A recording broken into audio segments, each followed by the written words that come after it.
الحمد لله وكفى وسلام على عباده الذين اصطفى أما بعد فأعوذ بالله من الشيطان الرجيم بسم الله الرحمن الرحيم ولتكملوا العدة ولتكبروا الله على ما هداكم ولعلكم تشكرون صدق الله العظيم۔ معزز ناظرین، آپ تمام حضرات کا ہمارے یوٹیوب چینل دعوت حق میں خیر مقدم ہے۔ آپ حضرات کے سامنے عید کے دن کیے جانے والے مسنون اعمال کا تذکرہ کیا جائے گا تاکہ ہم ان اعمال کے ذریعے اپنے عید کی خوشیوں کو دوبالا کریں اور حقیقی معنوں میں عید کی خوشیاں اللہ تعالیٰ نصیب فرمائے۔ اللہ تعالیٰ سے دعا ہے کہ اللہ تعالیٰ ہمارے اس عید الفطر کے دن کو ہمارے حق میں خیر کا باعث بنائے اور ان خوشیوں کو اللہ تعالیٰ دوام عطا فرمائے۔ ان خوشیوں کے ذریعے اللہ تعالیٰ تمام عالم دنیا میں چین، سکون، راحت کے فیصلے فرمائے۔ بزرگان محترم، روزہ اللہ تعالیٰ کا ایک عظیم الشان حکم ہے جس کو اللہ تبارک و تعالیٰ نے اپنے کلام میں فرمایا، یا ایھا الذین آمنوا کتب علیکم الصیام کما کتب علی الذین من قبلکم لعلکم تتقون، کہ اے ایمان والو، ہم نے تم پر روزہ فرض کیا ہے جیسا کہ پچھلی امتوں پر فرض کیا تھا تاکہ تم پرہیزگار بنو۔ جب بندہ اللہ تعالیٰ کے اس حکم کو پورا کرتا ہے، رمضان المبارک کے مبارک ایام کو عبادات کے ساتھ، ریاضات کے ساتھ، ذکر و تلاوت کے ساتھ اللہ کے احکامات کو پورا کرتے ہوئے روزوں کو رکھتا ہے، تو اس کے اختتام پر اللہ تبارک و تعالیٰ بے شمار انعامات سے نوازتا ہے، اور ان انعامات میں سب سے عظیم الشان اور سب سے بے بہا قیمتی تحفہ وہ عید الفطر کا دن ہے۔ اللہ اپنے کلام میں فرماتے ہیں، وَلِتُكْمِلُوا الْعِدَّةَ وَلِتُكَبِّرُوا اللَّهَ عَلَى مَا هَدَاكُمْ وَلَعَلَّكُمْ تَشْكُرُونَ۔ جب تم عدت کو مکمل کر لو، یعنی رمضان المبارک کے ایام کو مکمل کر لو، تو پھر اللہ تعالیٰ کی تکبیر کو بلند کرو، اللہ کے کبریائی کو بیان کرو اس بات پر کہ اس نے تمہیں نیک اعمال کی ہدایت دی تاکہ تم شکر گزار بندے بنو۔ اور بزرگان محترم، جب ہم نے رمضان المبارک کے روزے رکھے، عید کا دن ہمارے سامنے ہو، تو ہمیں عید کا دن کس طرح گزارنا ہے، اس سلسلے میں احادیث اور مسنون اعمال کی اطلاع ہونا ضروری ہے۔ عام دنوں کے مقابلے میں عید الفطر کے دن یا پھر عید کے دن صبح سویرے اٹھنا چاہیے۔ آدمی عام دنوں کے مقابلے میں جب اٹھتا تھا، نماز کے لیے اٹھتا تھا فجر کی اذان پر، تو پھر عید کے دن چاہیے کہ وہ آدمی تھوڑی دیر پہلے اٹھے، تہجد پڑھے، نیک اعمال کرے، اور اس کے لیے عید کی سنت یہ ہے کہ آدمی عام دنوں کے مقابلے میں صبح سویرے اٹھے، غسل کرے، جسم کے زائد بال، ناخن وغیرہ کو کاٹ لے، مسواک کا اہتمام کرے۔ وضو کے ساتھ مسواک کرنا یہ علیحدہ ہے، لیکن عید کے دن مسواک کا خصوصاً اہتمام کرنا چاہیے۔ اور جو کپڑے میسر ہوں، اگر نئے کپڑے میسر ہوں تو ٹھیک ہے، اگر میسر نہ ہوں تو دھلے ہوئے کپڑے، پاک صاف کپڑے آدمی پہنے اور خوشبو کا استعمال کرے، کیونکہ عورتوں کے لیے تیز خوشبو لگانا جائز نہیں ہے، تو لہٰذا عورتوں کے علاوہ مردوں کے لیے چاہیے کہ وہ عمدہ سے عمدہ خوشبو کا استعمال کرے اور صدقہ فطر کو ادا کرے۔ صدقہ فطر واجب ہے۔ اللہ کے رسول صلی اللہ علیہ وسلم نے فرمایا کہ جو کمی کوتاہیاں روزے میں ہوتی ہیں، اللہ تبارک و تعالیٰ صدقہ فطر کی برکت سے ان کمی کوتاہیوں کو دور کر دیتا ہے اور روزے کے اندر کی خامیوں کو اللہ ختم کرتا ہے، اور فرمایا کہ یہ صدقہ فطر مسکین، غربا، یتیموں، محتاجوں کے لیے عید کا سامان مہیا کرتا ہے۔ تو آدمی کو چاہیے کہ صدقہ فطر عید الفطر سے پہلے ادا کر دے۔ اگر عید الفطر سے پہلے ادا نہیں کر پایا تو کم از کم عید الفطر کے بعد ہی صحیح لیکن صدقہ فطر ضرور ادا کرے۔ عیدگاہ کی طرف جائے تو پیدل جانا مستحب ہے، آدمی پیدل جائے۔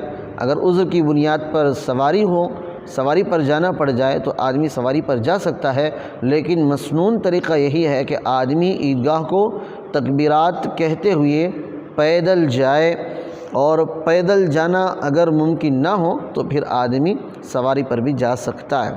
نماز عید اور عیدگاہ میں ادا کریں۔ نماز عید جو ہے وہ عیدگاہ میں ادا کرنا سنت ہے، نہ کہ دوسری جگہ پر۔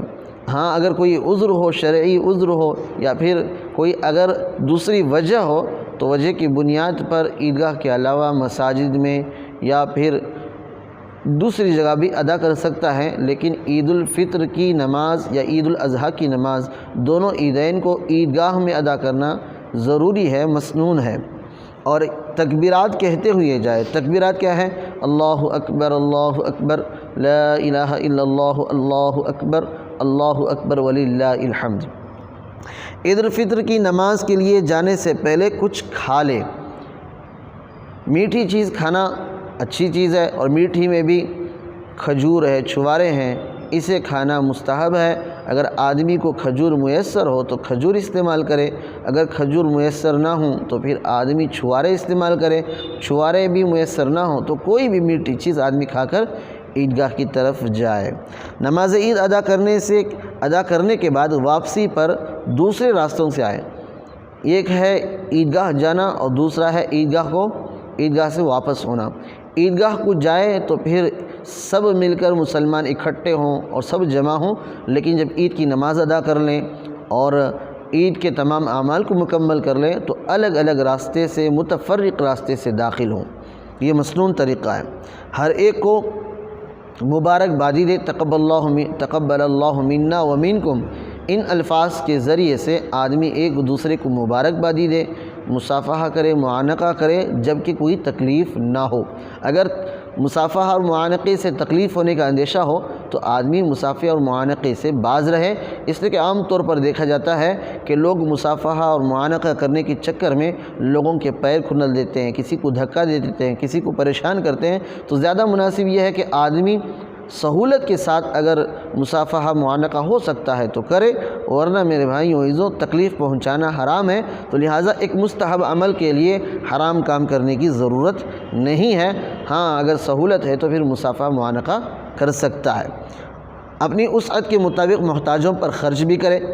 عید کے دن کے مسنونات میں سے ایک یہ بھی ہے کہ آدمی جب بھی کوئی ضرورت کو دیکھے تو اپنی وسعت کے مطابق، اپنے بساط کے مطابق خرچ بھی کرے، کنجوسی نہ کرے، بلکہ لوگ زیادہ تر عام طور پر لوگ جب محتاج ہوتے ہیں تو پھر ان کی ضرورتیں پورا نہیں ہوتی تو پھر ان کی دل کی تمنائیں، آرزویں دل ہی دل میں گھٹتی ہیں۔ تو آدمی کو چاہیے کہ جہاں ہم خوشیاں منا رہے ہیں کہ کوئی دوسرا محتاج، فقیر، یتیم، مسکین اگر نظر آ جائے تو ہم اس کی بھی کیا کریں، اس کی بھی خوشیاں اور اس کے راحت کے لیے بھی کچھ سامان، کچھ روپیہ وغیرہ صدقہ خیرات کے ذریعے سے اسے بھی خوشی منانے کا موقع عطا فرمائے۔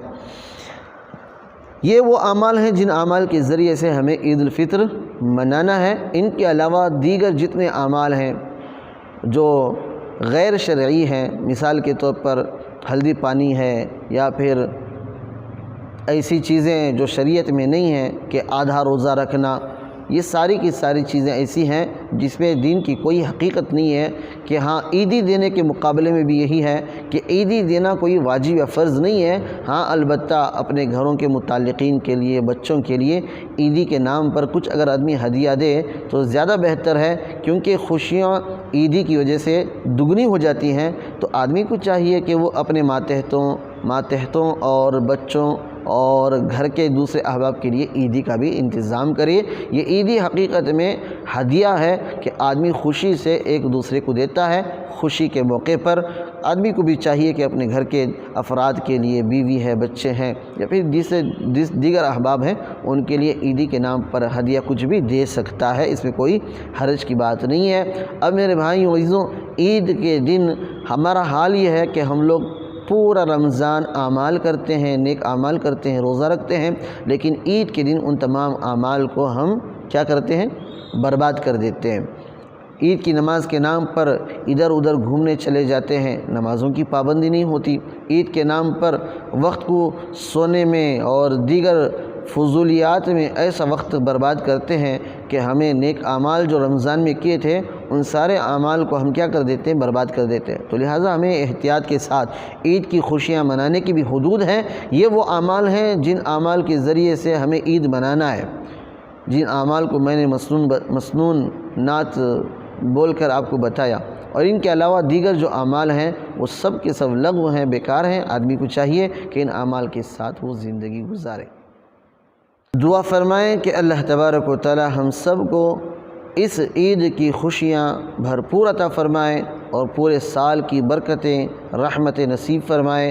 اس امت کے اندر موجود افراد جو پریشان ہیں، اللہ ان کی پریشانیوں کو دور فرمائے، بیماروں کو صحت عطا فرمائے، مرحومین کی مغفرت فرمائے۔